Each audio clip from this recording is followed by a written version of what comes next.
C'est toujours un réel plaisir, même les téléspectateurs, de se retrouver parmi vous dans le cadre de ce magazine. Oui, et ça fait débat, ce grand magazine de la rédaction qui revient également sur des sujets d'actualité. Aujourd'hui, devons-nous parler développement de la République démocratique du Congo, alors que nous parlons également de cette situation d'insécurité à l'est de la République démocratique du Congo. Des voix se lèvent, oui, des pensées également se lèvent, notamment sur la question du fédéralisme. Aujourd'hui, avec la grandeur de la République démocratique du Congo, des politiques se lèvent pour évoquer également à cette question qui a aussi été soulevée, il faudrait le dire, par Corneille Nangaa, qui se retrouve dans la partie est de la République démocratique du Congo en train de mener une rébellion contre la République démocratique du Congo, le gouvernement en place, disons-le.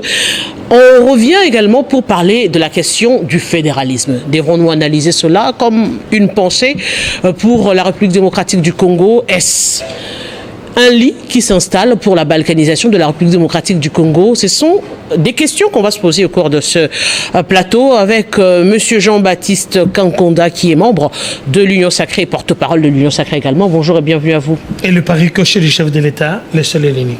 Merci beaucoup, Madame Boutella, pour l'invitation. Je profite de l'occasion pour saluer les honorables co-débatteurs que je vis à Bellurette. Mais excusez-moi de souhaiter aussi beaucoup de félicitations à toutes les personnes qui nous ont assistés lors du décès de ma mère, qui est décédée Kapinga Katalaï le 31 mars de cette année. Et voilà, on l'a enterré une semaine après. Le deuil et les obsèques se sont tenus en Boujmaï. Et je tiens à saluer, à féliciter, à dire grand merci à tous ceux qui nous ont assistés. Le prêtre, les sœurs, les frères et sœurs de ma mère, bien sûr, de l'église, et tous ceux qui étaient de loin ou de près, qui nous ont assistés matériellement, physiquement. Ce sera un grand de ma part de ne pas leur dire merci. Et puis, je félicite aussi de cette occasion pour saluer, féliciter, ou bien souhaiter joyeux anniversaire à mon fils, Luc-François Kankonda, qui aujourd'hui célèbre aussi son anniversaire. Kankonda, fils, joyeux anniversaire à vous. On va aussi les commencer, Alain. Exactement. Nous allons maintenant, avec ce livre, prendre M. Carlos Mopili, qui est président de la société civile de Kinshasa. Bonjour et bienvenue à vous. Bonjour, je salue tous les téléspectateurs, que ça fait quand même le bail que je suis passé sur votre chaîne. Je salue aussi mes co-débatteurs. Voilà, je suis là. Voilà, nous avons également des livres écrits par vous, Droit pénal et droits de l'homme à l'épreuve de la cybercriminalité, enjeu de la révolution numérique et nouvelles pistes de régulation de l'espace médiatique. Oui, c'est ça. Nous devons contribuer intellectuellement. Ça, c'est, vous savez que la cybercriminalité, c'est une nouvelle matière aujourd'hui. Exactement. Et ça ne s'enseigne même pas dans nos universités congolaises, les droits du numérique. Donc ça, c'est un outil très important pour aider les professionnels des droits, avocats, magistrats, les OPJ, et même les nouveaux services créés, on appelle le CNC. CNCS. Voilà, ça c'est un document très très important. CNS, Conseil national de cyberdéfense. Oui, de la cyberdéfense. En tout cas, c'est depuis longtemps que j'ai réclamé l'installation de cet organisme. Et voilà, bien, tout est là. Mais aussi là, même pour les CESA que nous voyons parfois dans ces décisions tâtonnes, par-ci, par-là, là, vous allez trouver tout ce qui est droit de la communication en ligne. Merci beaucoup. Merci beaucoup, M. Mopili. Nous avons également le coordonnateur des experts du panel de la société civile, M. Dieudonné Mouchagaloussa. Bonjour et bienvenue à vous.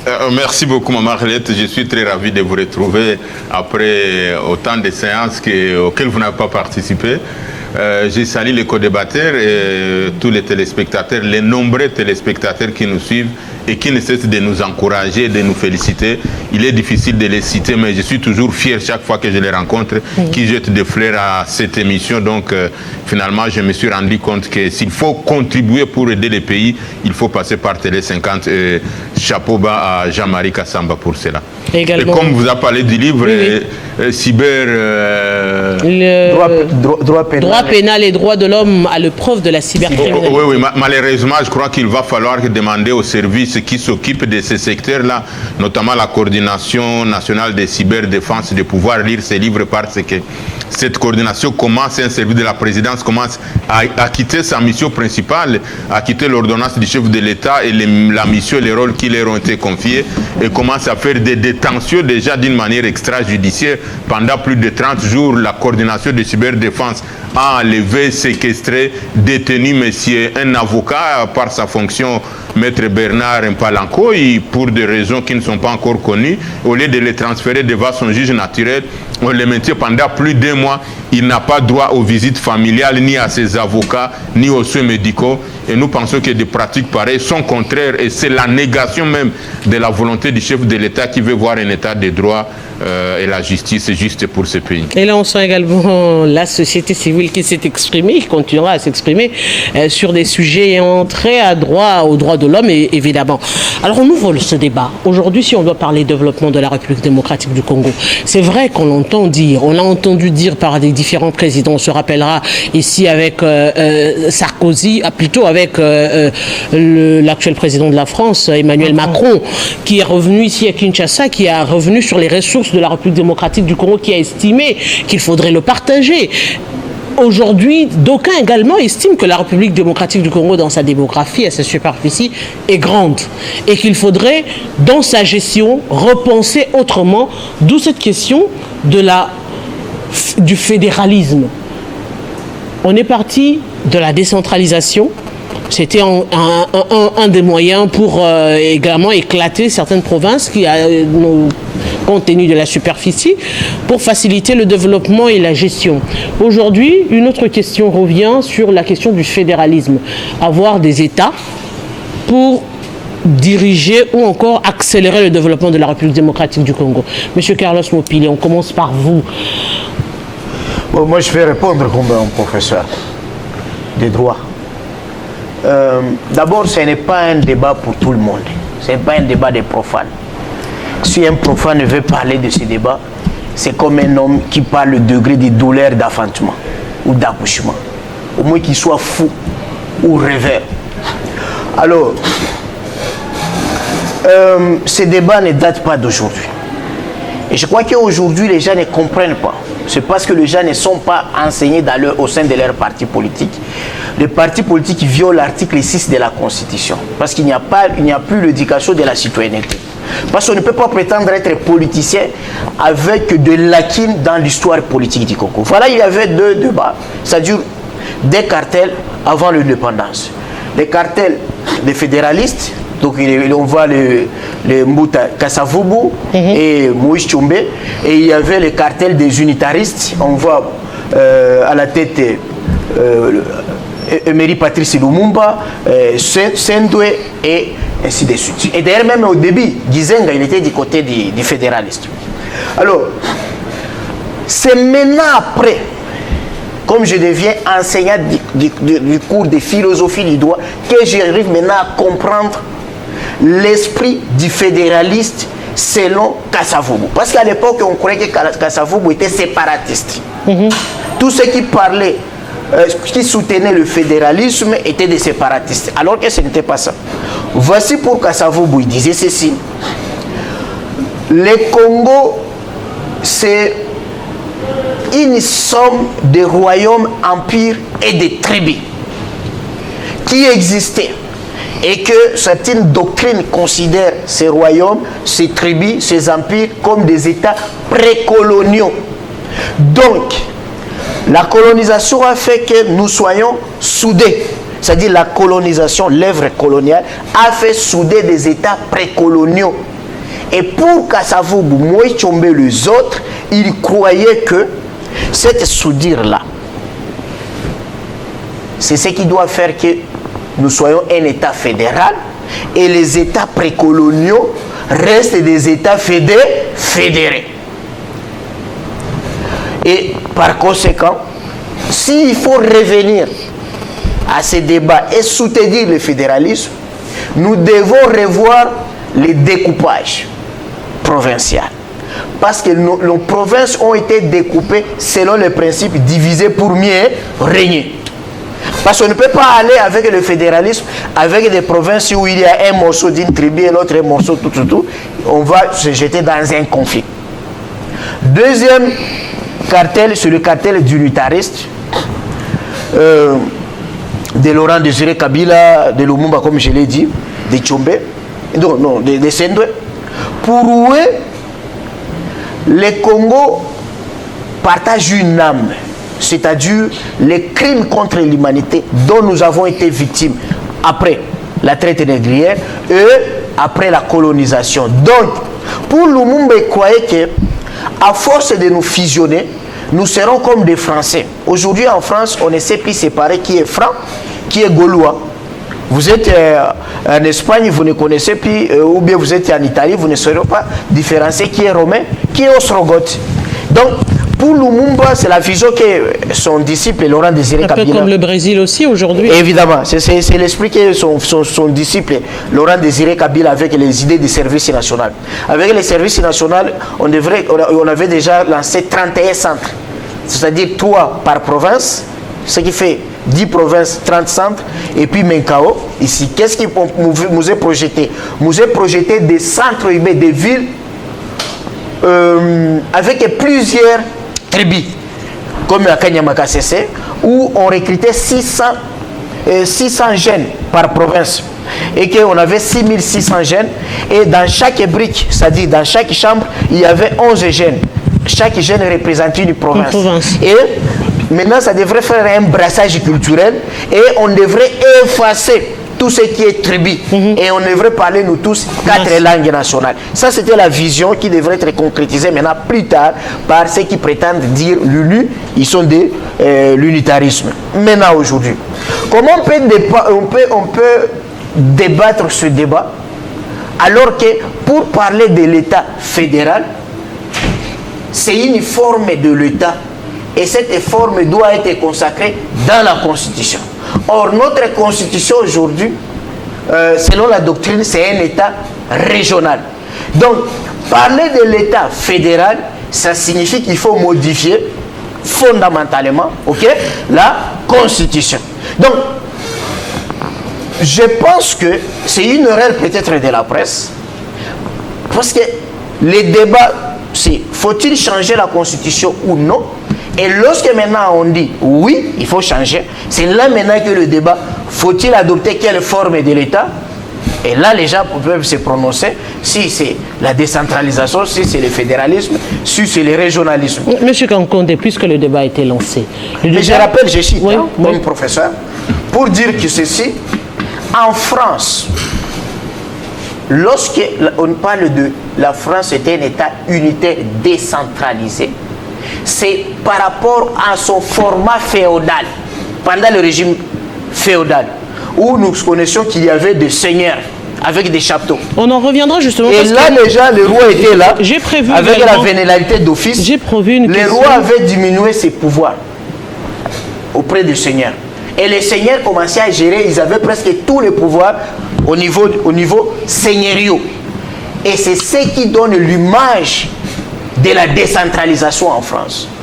Là, je suis dans la sociologie du droit, je suis dans la philosophie du droit et dans l'anthropologie du droit. Venir avec ce débat sans interroger la forme légitime de nos ancêtres qui étaient organisés en famille, en lignage, en clan, en tribu, pour arriver à l'ethnie. J'ai dit. Professeur, Monsieur Kankonde, c'est une question également actuellement qui a été livrée, j'allais le dire comme ça, qui a été abordée par des politiques. Aujourd'hui, dans le contexte de la République démocratique du Congo, est-ce que le fédéralisme est approprié? Très belle question, merci. Déjà, je félicite mon frère Moupili parce qu'il nous a donné une leçon de l'histoire et nous a épargné le temps parce que je ne voudrais pas revenir là-dessus. Mais rappelons-nous que depuis 1960, il y a eu une constitution qui était juste temporaire Et il fallait attendre jusqu'à 1964 où on a eu une constitution de Loulo-Bourg. Je parle bien de la constitution du 1er août 1964 qui parlait aussi du fédéralisme. Cette constitution définitive qui faisait de notre République un État parlementaire multipartiste a permis à ce que nous puissions comprendre est-ce que nous pouvons continuer avec le fédéralisme ou pas. Je dis que je félicite parce qu'il nous a épargné le temps. On ne doit pas revenir sur ce qu'il a dit parce que c'est un débat de haut niveau. Je voudrais que les gens qui nous écoutent puissent comprendre. Il faut citer chaque chose en son nom. Il faut parler des politiciens. Non, il faut parler de M. Kamitatu de mauvaise mémoire. C'est lui qui a lancé le pavé dans la mare. Et aujourd'hui, c'est un débat que nous devons pouvoir tenir, alors que nous connaissons bien M. Kamitatu. Il était président d'une des chambres de notre République.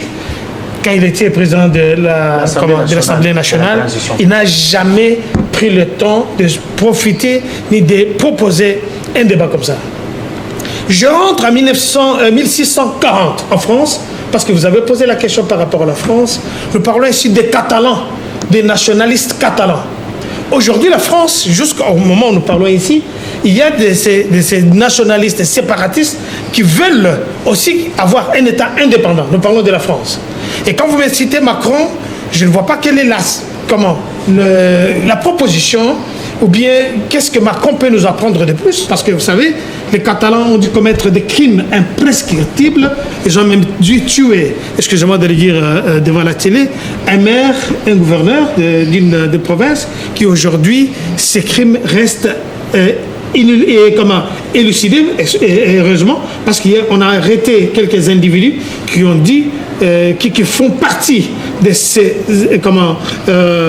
indépendantistes qui veulent avoir une partie de la France pour qu'il y ait un pays.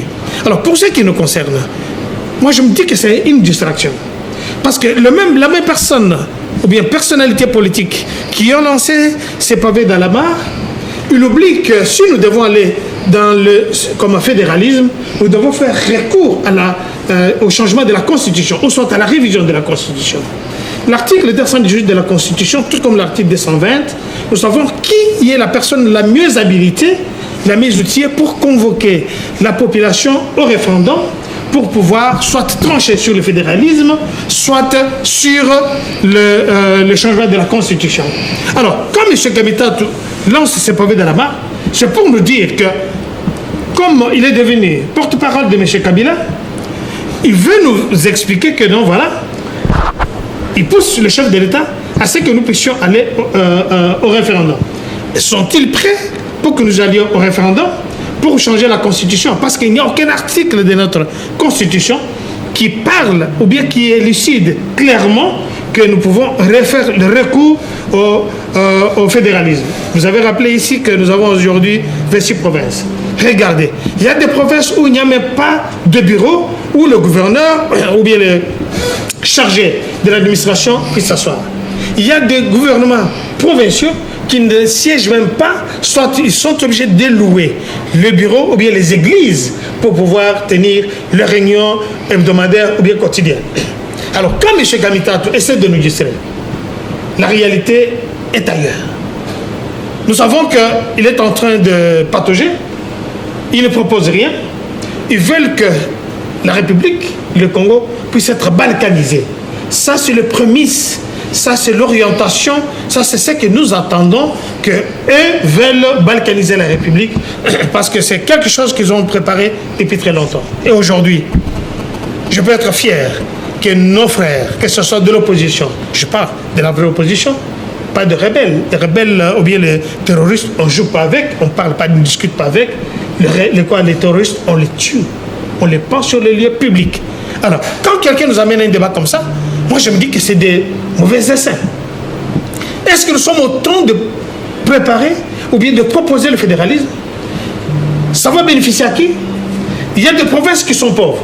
Parce que quand j'ai regardé les statistiques, j'ai vu que la province de l'Équateur, elle est tellement pauvre. Disons maintenant, si nous faisons le fédéralisme, les deux Kasaï, pardon, ils vont s'occuper.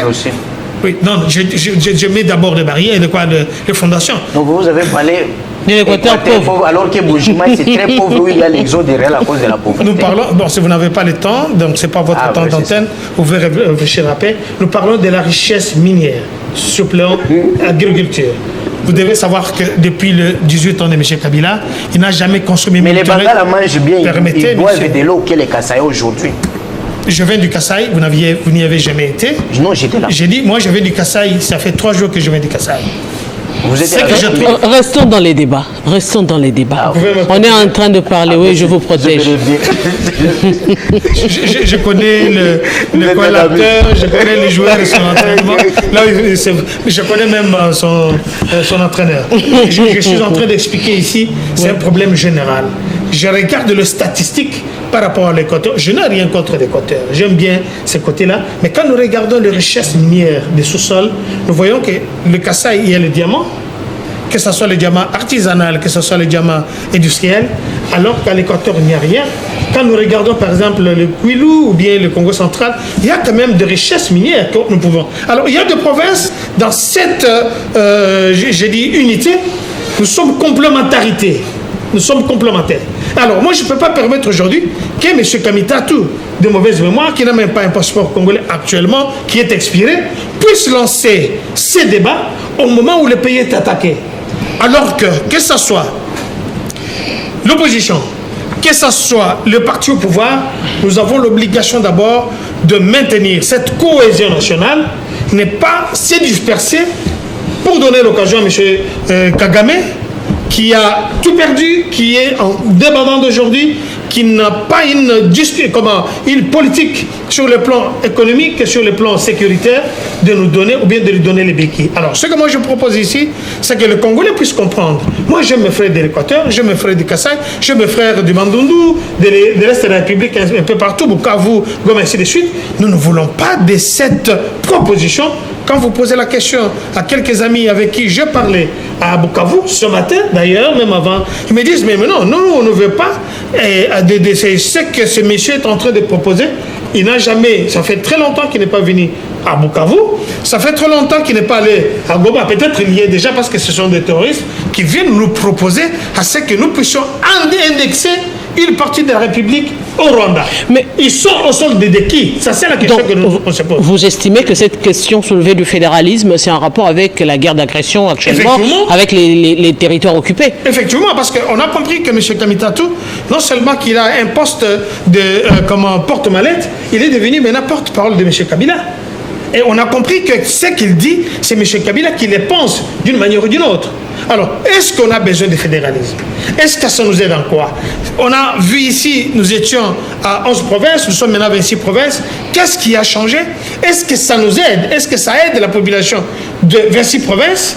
Qu'est-ce qui manque? Pourquoi devrions-nous faire appel à cette balkanisation qui ne dit pas son nom? Parce que M. Kamitatou n'a pas dit clairement. C'est une forme de balkanisation qu'ils sont en train de préparer. Au lieu de le dire calmement, ils nous parlent de fédéralisme dont les Congolais ne veulent pas. Monsieur. Que ce soit le Kasaï, que ce soit l'Est de la République, à Bukavu, Goma, que ce soit au centre, que ce soit au Congo central, personne ne veut de ces balkanisations. Monsieur Mouchagaloussa, aujourd'hui on revient sur des termes. C'est un peu comme on revenait. Apparemment, c'est presque les mêmes choses qui reviennent. On est revenu encore sur la question de la révision de la Constitution, qui est, lorsqu'on parle d'un État fédéral aujourd'hui, la vraie question, c'est que dans le format actuel, quels sont les avantages, quels sont les désavantages? Dans le format proposé par M. Kamitatou, quels sont les avantages pour la République démocratique du Congo? Et surtout dans le contexte actuel, une nation qui a 9 voisins, qui est en perpétuelle guerre d'agression. Parler du fédéralisme, est-ce un avantage ou un désavantage pour la République démocratique du Congo? Merci beaucoup. Merci pour ces questions qui permettent d'élever les débats, comme venait de le dire le docteur Jean-Baptiste, que je salue et je suis content de les retrouver. Plus l'enseignement théorique que venait de mon frère Maître Carlos. Je pense qu'il faut effectivement élever les débats. En élevant les débats, il faut prendre en compte 3 éléments. Le premier élément, c'est que nous sommes dans la République démocratique du Congo et la liberté d'expression est garantie à chacun de nous. Et donc, le fait que Kamitatou ait réfléchi, il faut d'abord saluer son intelligence, humblement, objectivement. Si un homme, un Congolais, arrive à réfléchir et mettre à la surface de l'opinion un sujet qui va créer un débat national, c'est pas n'importe qui, madame. Qui d'entre nous arrive à créer un débat qui va susciter l'attention de toutes les partis et de toutes les forces politiques et de tous les citoyens? Mais l'UDPS l'a fait avec la révision de la Constitution. Effectivement, ce sont des actions qu'il faut d'abord saluer et puis maintenant essayer de voir quels sont les avantages, quels sont les inconvénients, quelle est l'opportunité, quel est le contexte et quels sont les risques. On fait une analyse sur base de ça. Et donc, personnellement, comme défenseur des droits humains, acteur de la société civile, je voulais saluer l'intelligence d'Olivier Kamitatou, le fait d'avoir réfléchi quelle est la voie de sortie par rapport à la crise, par rapport à la mauvaise gouvernance, par rapport aux conséquences, par rapport à la mégestion et par rapport à tout ce que nous subissons. Et donc, il est indiqué, il est de bon aloi que chacun de nous apporte la matière et quitte à nous d'analyser et de voir comment ça doit se faire. Ça, c'est de un. De deux, qu'est-ce qui a poussé Olivier Kamitatou à faire ces propositions-là? Évidemment, c'est parce qu'on constate que tous les dirigeants que nous avons n'ont jamais répondu aux besoins sociaux de la population et n'ont jamais travaillé pour la stabilité, pour la préservation, pour la sauvegarde de la cohésion et l'unité nationale que nous sommes en train de vouloir défendre et que nous défendons tous les jours. Et donc, il y a des éléments, et ces éléments-là, je crois que se résument dans la mauvaise mise en œuvre de la décentralisation. Parce que, qu'est-ce qui bloque? Si on avait effectivement effectué, je reviens pour dire que ce qu'Olivier Kamitatou a proposé n'est pas diabolique, n'est pas satanique et n'est pas extraterrestre. Parce que ça existe. Il y a des États africains qui sont des États fédéraux. Il y a des États en Europe et aux États ailleurs. Il y a des États fédéraux. Et donc, il n'a pas péché, mais il a fait une proposition, quitte à nous de voir comment ça doit se faire. Le Nigeria, par exemple, c'est un pays qui est en train de se développer. Mais est-ce que le contexte est approprié? C'est là où je peux rejoindre l'ensemble de ceux qui expriment les craintes. Le contexte n'est pas approprié parce que nous sommes dans la période de guerre. Le pays n'est pas encore réunifié. Nous n'avons pas encore consolidé l'unité nationale et la cohésion nationale. Si on arrive à relever, à traverser la période que nous sommes en train de subir, il est important que cette question revienne sur la table. Et je pense que ceux qui devraient s'approprier plus cette question, ce sont les amis de l'Union sacrée. Et j'aimerais bien que Jean-Baptiste, docteur Jean-Baptiste, puisse m'écouter. Puisque pour arriver à cela, il faut passer par le changement de la Constitution. On ne peut pas quitter d'un État unitaire fortement décentralisé, même si ça ne se fait pas, à un État fédéral sans passer par la révision de la Constitution. Et pour passer à la révision de la Constitution, ça ne peut pas se faire dans le contexte de la guerre que nous sommes en train de traverser pour le moment. Et donc, il est important de travailler d'abord pour la réunification réelle et totale du pays, la résorption de la crise qui traverse notre pays, et finalement, on met cette question à table. Et dès qu'on mettra la question à table, on doit voir quels sont les avantages, comme vous venez de le dire, et quelles sont les conséquences. Et je pense que les avantages se résument dans le fait que la loi sur la péréquation, comme venait de le dire Jean-Baptiste, n'a jamais été mise en œuvre, puisque la loi sur la péréquation avait comme objet de pouvoir aider, de pouvoir intervenir auprès des provinces qui n'ont pas assez de ressources pour qu'il y ait cet équilibre national. La loi sur la décentralisation, elle a été mise en œuvre, mais ça ne fonctionne pas. Pourquoi on peut imaginer qu'aujourd'hui, un ministre de l'Intérieur, il ne suspend une assemblée provinciale, il suspend un gouvernement provincial, des fois il interpelle les gouverneurs, tout simplement avec un message phonique où il dit full stop, full stop. Depuis qu'un ministre de l'Intérieur peut agir par des messages phoniques, tous ces éléments-là rentrent dans les frustrations qui poussent aux gens de dire non, il faut effectivement qu'il y ait un fédéralisme au niveau de la base. L'autre élément, Manon, la question liée à la rétrocession. Il est prévu qu'on puisse faire la rétrocession à 40%. Mais même à 10%, ça ne s'exécute pas. Et donc, ce qui fait que certaines provinces, l'Équateur qu'on a cité ici, l'Équateur est très riche avec le crédit carbone, l'Équateur et les Bandundu peuvent amener l'argent qui dépasse l'argent qui vient du Katanga. Je pèse bien les mots parce que j'ai quelques notions et j'ai déjà travaillé un peu dans l'environnement. Et donc, les crédits carbone aujourd'hui qui constituent un secteur d'attraction, un secteur porteur de l'environnement. L'Équateur, comment se fait-il que tous les bois de l'Équateur, tout l'argent qui vient des crédits carbone, qui vient de Bandundu, on venait de donner autant de millions de dollars au niveau du ministère de l'Environnement, mais les gens qui vivent cette forêt-là n'ont rien, n'ont pas de ponts, n'ont rien quoi que ce soit. C'est frustrant et c'est aberrant.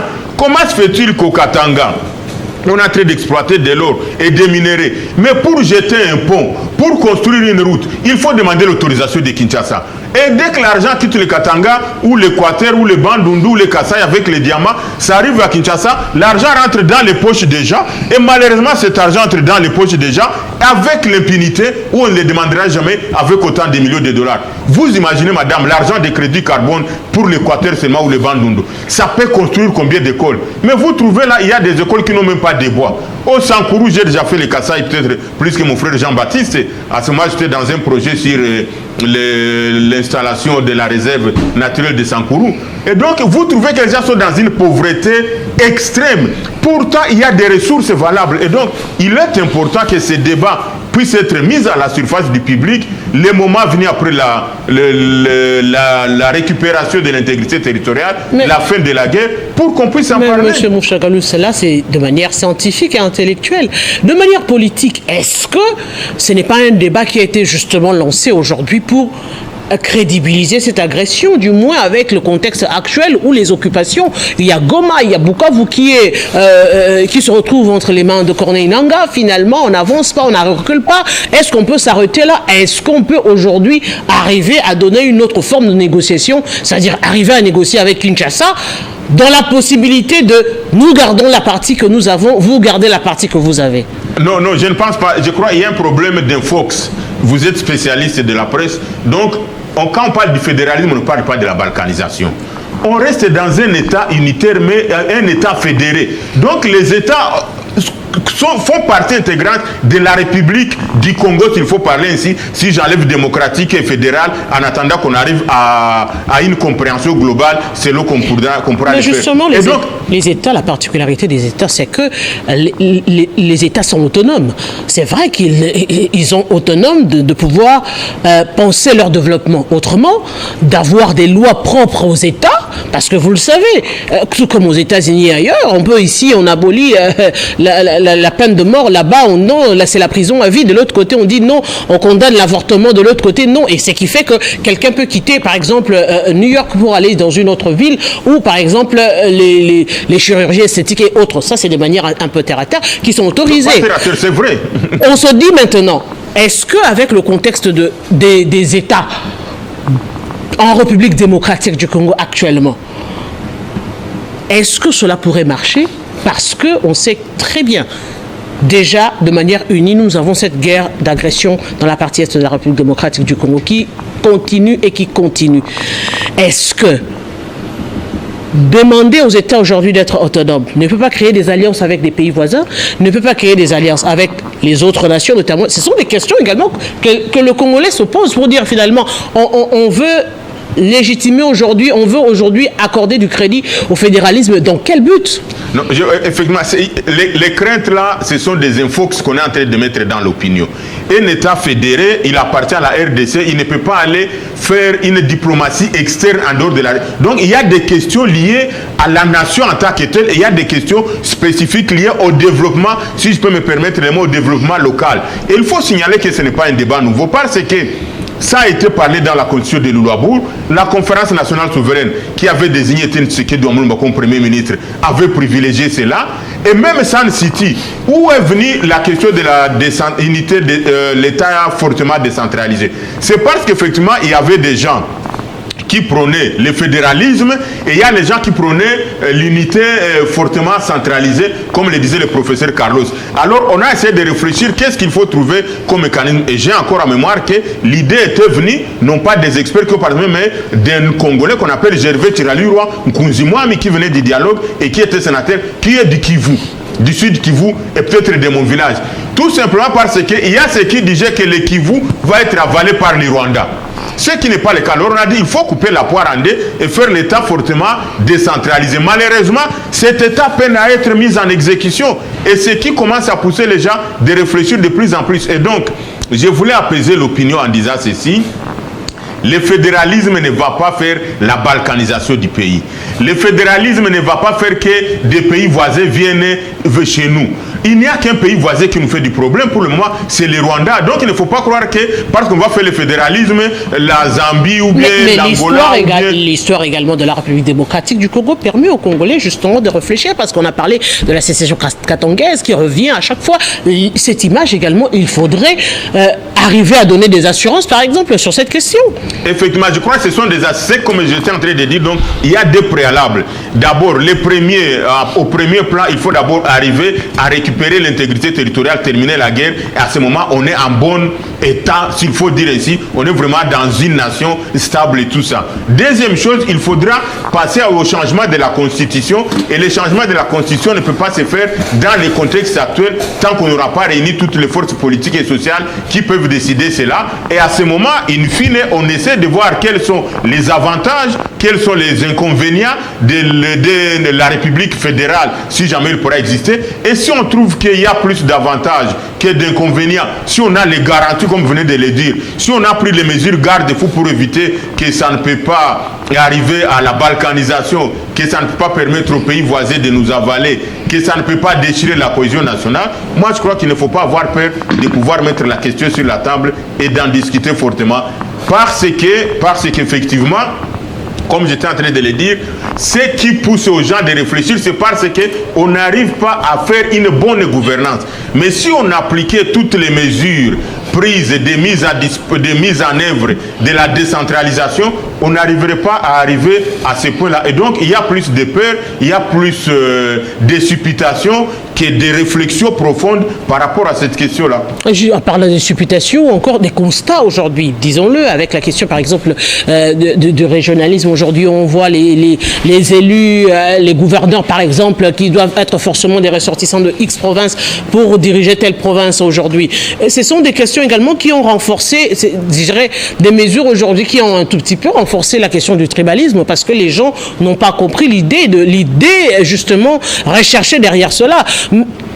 Comment arriver déjà que lorsqu'on parle aujourd'hui, c'est vous tous politiques et professeurs qui criez sur le toit la question du tribalisme. Aujourd'hui, avec la question du fédéralisme, par exemple, est-ce que cela ne va pas renforcer encore davantage ou encore détruire cette cohésion nationale, l'âme même de l'histoire de la République démocratique du Congo, où nous disons que nous sommes tous unis malgré les problèmes, malgré tout ce qu'il y a, le Congolais reste uni dans l'âme. Est-ce que cette question du fédéralisme ne viendra pas briser cela? Madame, vous avez touché les choses, mais d'une manière subtile. Le fédéralisme ne peut pas provoquer à aucune fois la balkanisation. C'est l'illettrisme constitutionnel. Tout celui qui affirme ça, c'est un illettré en droit constitutionnel. C'est ça la réponse. Mais c'est que le Congo aujourd'hui vit la balkanisation sociologique à cause du tribalisme. Vous avez compris maintenant? C'est le tribalisme qui provoque la balkanisation et non le fédéralisme. Regarde, nous, au niveau de l'édition, nous nous sommes bâtis pour que dans la loi électorale, qu'on interdise la présence des délégués tribaux au niveau de l'Assemblée nationale. Parce qu'aujourd'hui, au niveau de l'Assemblée nationale, nous avons des députés nationaux et nous avons des délégués tribaux. Un monsieur domicilié à Kinshasa, mais qui va aller se faire élire à Katakokombe, à Lodja, où il n'a même pas une case. Est-ce que c'est un député national ou c'est un délégué clanique?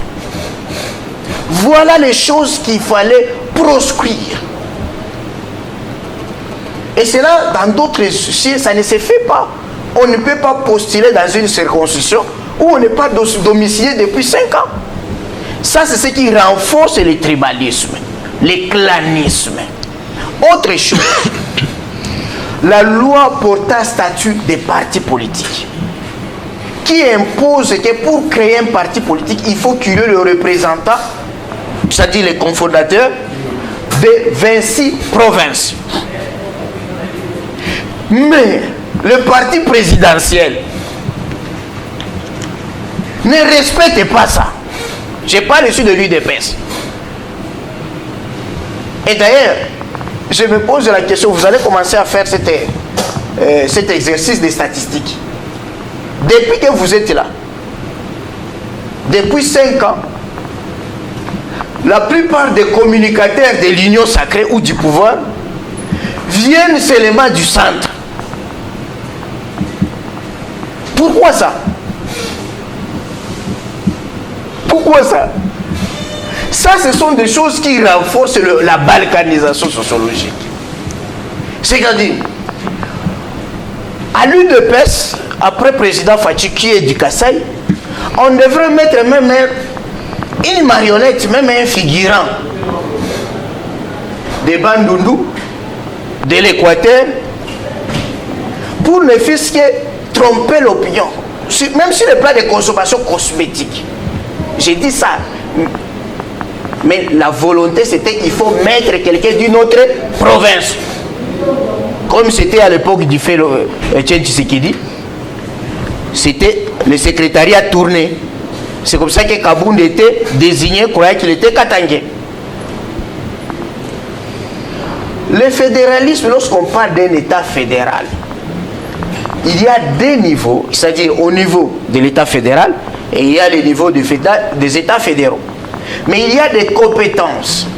La compétence telle que la diplomatie. La compétence telle que la sécurité et la défense, la monnaie, reviennent que au gouvernement, au pouvoir central, donc à l'État fédéral. Donc là, il n'y a pas de crainte. Le Nigeria est un État fédéral, les États-Unis, et ainsi de suite. Alors, aujourd'hui, dire que Olivier Kamitatou, c'est le porte-parole de Kabila. Bon, je ne sais pas si Kabila maintenant, c'est lui qui est à Goma ou quoi. Mais réfléchissons. Parce qu'à l'université, les gens croient qu'on les embrouille avec les cours de philosophie et de logique. L'argano, l'instrument de science selon Aristote, c'est pour conduire un raisonnement de quelqu'un. Admettons qu'on balkanise aujourd'hui le Congo. Si c'est ça, ça devient un État fédéré. Hein? Oui, c'est un État fédéré. État fédéral, c'est Kinshasa avec d'autres États fédérés. Nanga, il est d'où? Nanga, il est de Iziro, de Chopo. Il est d'Iziro. C'est-à-dire, Nanga sera étranger. Si aujourd'hui on balkanise la partie occupée là, Nanga sera étranger de l'autre côté. Si Nanga est accepté de l'autre côté, et Jean-Jacques Mamba, c'est parce que nous sommes encore dans l'unité congolaise. Donc vous voyez déjà que ce genre de raisonnement, ça tombe. Ça tombe. Un petit exercice seulement de logique formelle d'Aristote qu'on enseigne depuis 6e des humanités. L'hymne national, ça se chante de l'autre côté.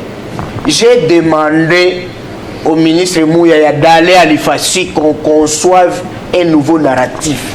Parce que le narratif qu'on utilise, c'est le copier-coller des narratifs que nous, on a laissés à l'époque de Laurent Désiré Kabila.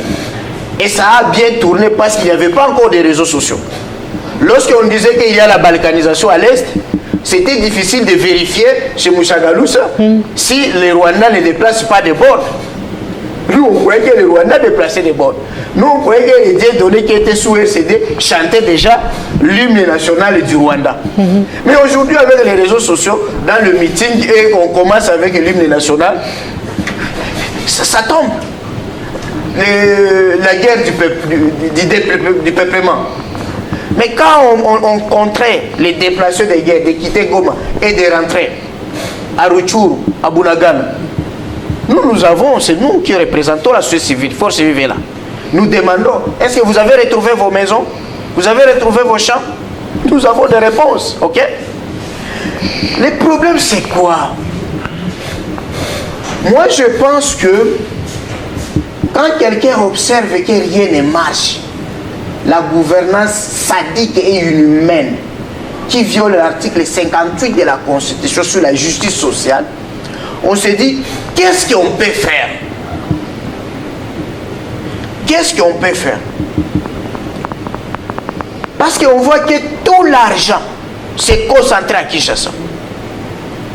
Même les ressortissants de Sankourou, ils peuvent être 6 ministres. Les ressortissants de Sud Kivu, ils peuvent être 6 ministres. Au Sud Kivu, on a eu même 7. Mais quand ils détournent l'argent qui vient de partout là, c'est pour construire des immeubles qu'à Kinshasa. Ils achètent une villa à Gombe à 1 million, ils démolissent et puis ils élèvent 6 niveaux. Mais lorsqu'il faut maintenant donner l'argent, bien le président va descendre, il précède le président pour dire c'est nous les leaders de l'autre côté. Mais il passe lui dans des paroisses. Et c'est comme ça que maintenant les gens commencent à réfléchir. Si on pouvait peut-être aller dans une forme fédérale. Mais est-ce que cette question peut être... Avec le ratio de retenue à la source de 40%. Non, cette question peut être élaguée par exemple, le code électoral, les lois électorales, justement. Vous avez évoqué ici comment quelqu'un peut avoir réside à Kinshasa. Mais il va postuler comme député provincial, où le siège, par exemple, est en province. Voilà. Et il est élu député provincial, il passe 2 jours en province pour les plénières, 1 mois à Kinshasa. Et puis on désigne la loi peut régler cela. Carrément dire, par exemple, être résident fixe à tel endroit pendant autant de temps et les gens peuvent certifier. Parce qu'il est inhumain aujourd'hui. Dans la logique, l'on voudrait que, par exemple, je prends un bourgmestre de la commune de Limete qui réside à Gombe. C'est inconcevable. Évidemment. Un bourgmestre, bourgmestre par exemple, de Limete, automatiquement vous devez quitter là où vous êtes pour résider à Limete, connaître les vrais problèmes de Limete. Non, madame. Mais cela se passe à plusieurs niveaux. Nous avons la forme de l'État que nous avons aujourd'hui, c'est une forme hybride. C'est-à-dire, c'est une transition entre l'État unitaire décentralisé et l'État fédéral. Exactement. Tout ça, c'était pour partager les gâteaux en deux et satisfaire les fédéralistes et les unitaristes.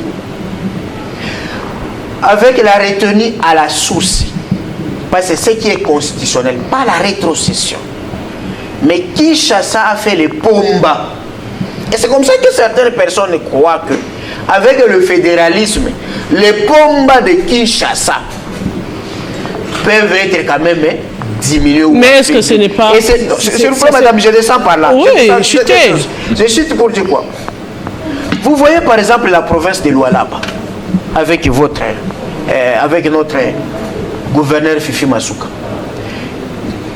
qui fait piller la province de Lualaba. Comme Ngungolo Tete a fait piller les Congolais pour l'intérêt des Arabes. Vous êtes à Chabunda, le territoire le plus riche du monde. Mais on pille ce territoire avec des dragues d'exploitation d'or, plus de 2 milliards, 5 milliards par an, par les Chinois. L'argent va où? À Kinshasa et puis à l'étranger.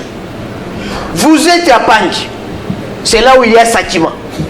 On signe un accord avec les Rwandais, raffinerie de l'or de Sakima. C'est-à-dire du Maniema. Avec les Rwandais. Avec les Rwandais. Sans que les ressortissants soient associés. Et on nomme quelqu'un du MLC qui ne connaît même pas la situation. Ses intérêts, le bâtiment de Sakima, on ne connaît pas. Je n'entre pas dans ce débat. Mais je termine pour dire à mon frère que toutes les provinces de la RDC sont riches. C'est ce que j'ai appris dans l'idéologie politique. Cher ami, ce n'est pas les mines qui développent un pays. Aucun pays ne s'est développé avec les mines, à part les pays pétroliers. C'est avec l'agriculture. Et les gens oublient que même la Gécamine, même la Miba, c'est le caoutchouc qui venait de l'Équateur, de la province orientale, qui était le sous-bassement avec l'argent de la Société Générale de la Belgique. Donc dire qu'il y a des provinces pauvres, je n'accepte pas. Et puis je dis, avec l'article 219 qui donne la compétence temporelle, c'est un faux débat parce qu'on ne peut pas changer la Constitution pendant cette période. Parce qu'on est en état de guerre. Un faux débat aujourd'hui? Un très faux débat. Laissez-moi d'abord le temps de cadrer mon frère Carlos Mopili. Il a fait ce qu'on appelle les bitoto. Alors, je ne sais pas, il est allé à l'Assemblée nationale, il est allé au Kassai, à l'UDPS, il est revenu à l'Est de la République, il est allé à Kolwezi avec Fifi Masuka, il vient chuter dans le débat. Je me dis qu'il n'était pas. Il a pris 12 minutes, j'ai mon chrono. Je voudrais que vous puissiez respecter le même temps d'antenne. J'en suis jaloux. Excusez-moi. Beaucoup plus que moi au premier tour. Protégez-moi. Ok. Vous êtes la seule arbitre ici. Vous savez que je soutiens votre candidature. Vous allez revenir parce que vous êtes la seule dame compétente en RDC, même en Afrique, que nous devons soutenir. Et votre candidature, nous allons l'élever très haut. Et vous êtes en train de dégrainer vos minutes. Ne vous en faites pas, je suis un habitué. Monsieur Carlos Mopili fait une analyse tribalistique sans le savoir. Il va dans l'UDPS, il ne connaît rien de l'UDPS. Au lieu de nous parler de l'AFDEL, au lieu de nous parler de PPRD FCC, il va dans l'UDPS qui est une machine, qui est une philosophie politique, qui est une université qui nous a pétris. Il nous parle du tribalisme, il nous parle de Kabonde qui n'a rien à voir ici, que je salue en passant, qui nous parle de Kabouya qui est l'un des détenteurs aujourd'hui officiels de l'UDPS. Il le parle avec légèreté. Monsieur Augustin Kabouya, là où vous êtes, je vous salue. Monsieur, vous nous parlez des principes philosophiques. Mais je vous parle des 4 principes du Descartes. Parce que la personne qui est devant vous, on m'appelait Socrate. C'est-à-dire la philosophie nous a incarnés, nous a façonnés. Alors, en faisant la politique, parler de la philosophie, écoutez, je vous cite 4 principes de René Descartes. Ça va me permettre dans la réflexion. Je suis docteur en médecine. Équivalence de professeur. Nous avons ici l'évidence. Monsieur, laissez-moi parler. Ça, c'est un autre débat. C'est un autre débat. Nous avons l'évidence. Vous êtes médecin. Nous avons... Monsieur, vous avez en face de vous aussi un écrivain qui a sorti des livres.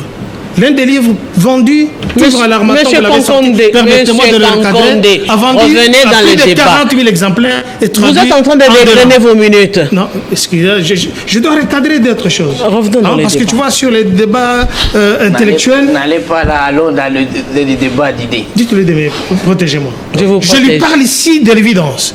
Je parle de l'analyse, du synthèse et de la vérification. Ça, ce sont les principes. Je vous donne un peu homework, allez voir ça. Alors, quand vous parlez des choses dont vous ne maîtrisez pas, alors que nous parlons ici d'un problème de fédéralisme, restez dans ces débats. N'allez pas à l'UDPS.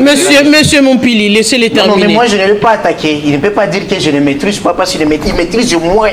Même dans son domaine, on ne l'a jamais été à l'hôpital. Il a déjà intervenu à l'hôpital. Monsieur Mopili. C'est peut-être un usurpateur. Est-ce qu'il est enregistré? Il a le numéro d'ordre. Professeur. On peut l'arrêter en provisant. Professeur. Est-ce que vous avez le numéro d'ordre? Vous savez que... Non, il ne peut pas me vous savez, monsieur Mopili. Non. Monsieur Mopili. Qu'il reste dans le débat. Monsieur...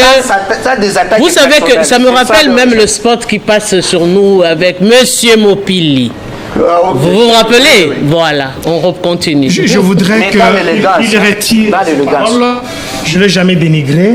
Il n'a pas le droit de me demander si j'ai le numéro de Monsieur Kankonde. Non, je ne laisse pas passer ça. Non, alors, vous allez revenir après. On prend. Non, là, je vous accorde la parole. J'accorde. Je dois terminer. On va revenir pour vous pour conclure. Je ne l'ai jamais. On revient sur vous. Monsieur Mouchagalou. Je dis bien, vous ne maîtrisez pas le débat d'aujourd'hui. S'il vous plaît, restons élégants. S'il vous plaît, monsieur Mopili. Monsieur Mopili. Vous avez commencé à me. Monsieur Mopili, monsieur Kankonde. Vous avez commencé à. Monsieur Kankonde. Monsieur Kankonde et monsieur Mopili. Vous allez revenir pour conclure. Je termine. Vous aurez la parole en dernière position. Monsieur Mouchagalousa. On va conclure avec vous et puis on termine avec monsieur Kankonde. Je voulais refixer l'opinion, mais j'invite les co-débatteurs quand même à pouvoir un peu... Non, il faut préciser. Qui S'il vous plaît.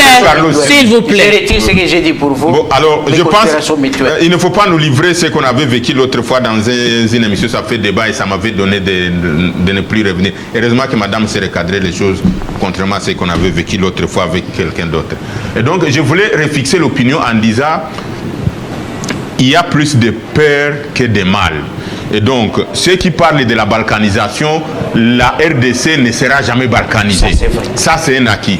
On venait de, par exemple, Kamita Touloumi qui a parlé du fédéralisme, il est du Bandundu, si je ne m'abuse pas. Mais il a parlé ça au Katanga. Donc, si jamais on fait ça, il sera obligé de quitter le Katanga pour revenir chez lui au Bandundu, parce que là, il sera étranger. Moi-même qui suis ici à Kinshasa, je suis du Kivu, je n'accepterai jamais que pour aller chez moi, je commence à chercher un nouveau passeport qui quitte la RDC, Kinshasa pour aller. Donc, l'opinion doit savoir que la balkanisation n'aura jamais lieu dans ces pays. Nous nous battrons pour que cela arrive et les Rwandais ne nous dominera jamais. Donc ça, il faut savoir.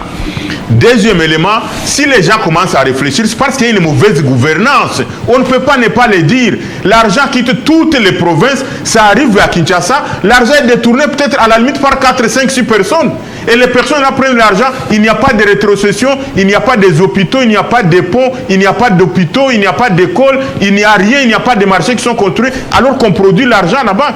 Troisième élément, il n'y a aucune province qui est pauvre par rapport à l'autre. Je venais de donner l'exemple, les Bandundu à lui seul. D'ailleurs, pour le moment, les informations à ma possession, les Bandundu fait entrer plus d'argent dans ces pays que d'autres provinces en termes de crédit carbone. Autant de millions sont en train de partir là-bas, de venir de là qu'on est en train de... Mais le problème, c'est le développement aujourd'hui, disons-le. Prenons les provinces de l'Est de la République démocratique du Congo. Il y a autant d'écoles, il y a un développement qui a eu lieu depuis belle lurette, ce qui permet à ce que l'on sente qu'il y a je dirais, un net développement. Aujourd'hui également, la question des pays, des provinces qui sont rattachées à certaines nations, ils ont cette affluence des autres provinces, ils ont cette ouverture d'aller ailleurs, ce qui n'est peut-être pas le cas pour d'autres provinces qui sont enclavées. Le cas du Maniema, par exemple, qui est entouré que d'elle-même. Et aujourd'hui, ce sont des réels problèmes qu'il faudrait parler. Donc, si on doit parler développement des différentes provinces, et tenir compte aussi de tous ces aspects-là. Voilà, vous m'avez arraché les mots, donc je m'approprie votre... Je m'approprie votre argumentaire pour dire effectivement que même la caisse de péréquation n'a pas fonctionné. Cette question d'immixtion du ministre de l'Intérieur dans des organes délibérants à la base, il tire ses pouvoirs d'où? Mais tout ça, c'est un désordre. La question également, et ça j'insiste en regardant la caméra et en demandant à mon frère Jean-Baptiste, cette question de pouvoir caricaturer les gens de l'Est des Rwandais. Aujourd'hui, ce qui se passe au ministère des Affaires étrangères, madame, c'est plus grave.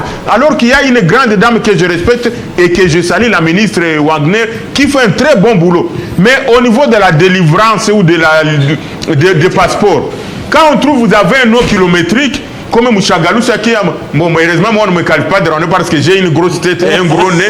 Mais les autres, quand on trouve un nom, on dit non, celui-là, c'est un Rwandais, bon, c'est le passeport Rwandais.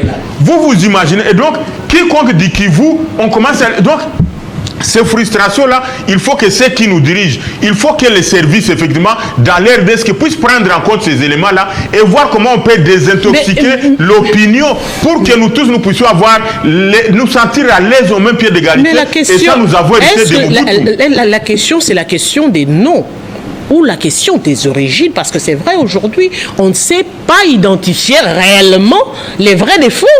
C'est ça aussi le vrai problème, c'est qui crée cette méfiance. Effectivement, ce qui peut être maintenant l'avantage d'un État fédéré parce qu'il y a les rapprochements, il y a une administration qui est proche et ça peut résorber des problèmes d'ordre ethnique. Oui, c'est connu. Mais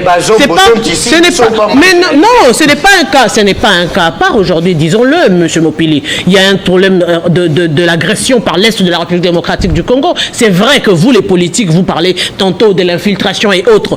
Mais il faudrait, quand vous le dites, quand la population le coûte, la population veut aussi être vigilante. Alors permettez à cette population d'avoir des réponses claires par rapport à certaines questions. Ce n'est pas une forme de discrimination, mais seulement que l'État congolais doit nous aider justement à vouloir démêler les vrais du faux.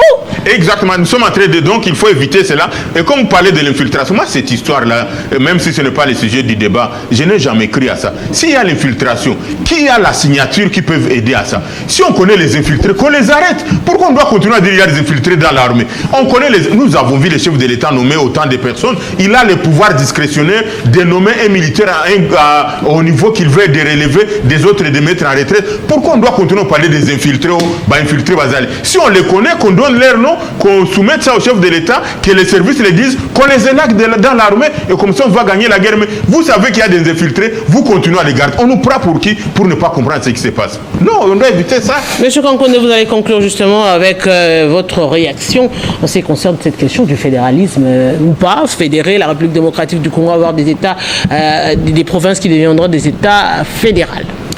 Vous devez savoir que le rationalisme est une doctrine qui soutient que le réel n'est serré, méconnaissable ou bien connaissable qu'en vertu d'une explication de la raison.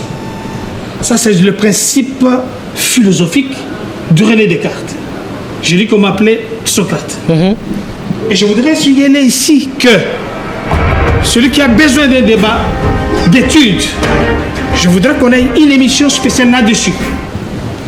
Et je permettrai à personne qui est dans un débat politique comme celui-ci et quelqu'un lance des balivernes.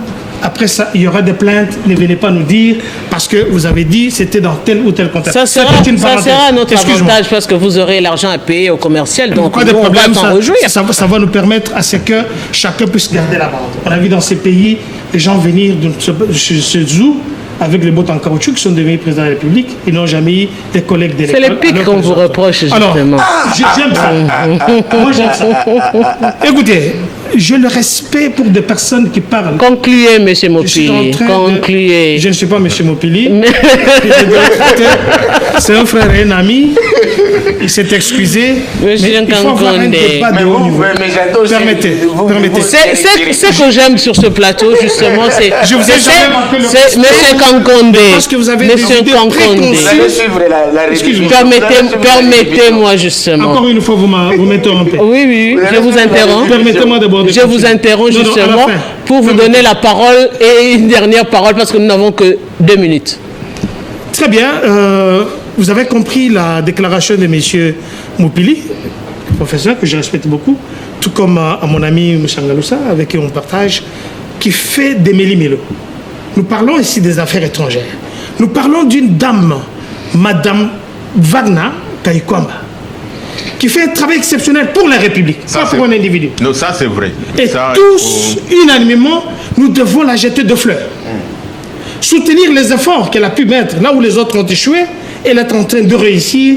Ceux qui disent que les femmes ne réussissent pas, là nous avons une preuve tangible que cette dame fait un travail exceptionnel pour le Congo. Et ça jamais battu au pointer la poitrine, bomber la poitrine pour dire bon voilà, il y a ça. J'ai entendu des choses ici par rapport à ceux qui seraient devenus députés nationaux ou bien provinciaux et ainsi de suite. Mais tout ça, ça nous encourage encore à aller dans l'optique d'échanger la Constitution ou soit de la réviser. Pourquoi? Parce qu'on ne peut pas voir quelqu'un qui habite ici à Kinshasa et qui va postuler par exemple chez moi à Maniema ou bien à Sud-Kivu ou bien à Bukavu et qu'il est élu là-bas alors qu'il n'y réside pas. Nous avions eu un débat ici où les gens ne voulaient pas qu'on touche même, qu'on réfléchisse sur le problème de la révision du changement des constitutionnels. Alors, revenons à ce problème dont nos amis ont parlé ici.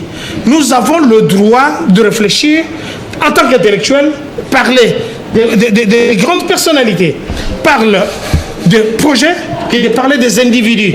Docteur Kankonda, qu'est-ce qu'il pèse dans la République? Ou bien Félix Tshisekedi, qu'est-ce qui pèse dans la République? Alors que la République pèse de plus que tout le monde. Ça, c'est juste un petit recadrage. Alors, par rapport au fédéralisme, ceux qui ont lancé l'idée, je suis très content parce qu'ils ont occupé de hautes fonctions dans ce pays. Au moment où il y avait encore la calmie, ils pouvaient faire cette proposition pour dire, écoutez, nous avons besoin de faire le fédéralisme afin que chaque province puisse s'occuper. Mais on a eu ici dans ces pays le démembrement où il y a eu 26 provinces. Alors, qu'est-ce qui a changé? Qu'est-ce qu'on a amené dans ces 26 provinces?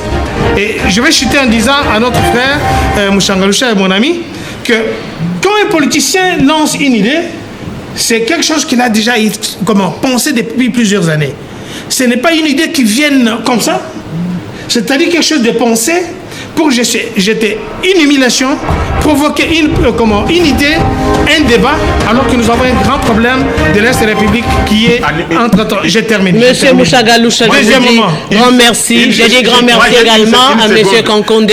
Grand merci à Monsieur Mopili, professeur. Je voulais saluer ou compatir avec l'honorable Masumbuko Rubota qui est victime d'une injustice dans un procès où ils étaient au départ à 3. On acquitte les autres mais on les condamne pour des faits qui n'ont pas été portés à sa connaissance, dira la période préjuridictionnaire et juridictionnelle. Et je ne voudrais pas aussi qu'on attaque Mme Fifi Masuka, qui fait un travail exceptionnel. Une dame qui a réussi là où Mouyej a échoué, là où beaucoup de politiciens hommes ont échoué. Monsieur Mopili, Madame grand merci Masuka, à vous.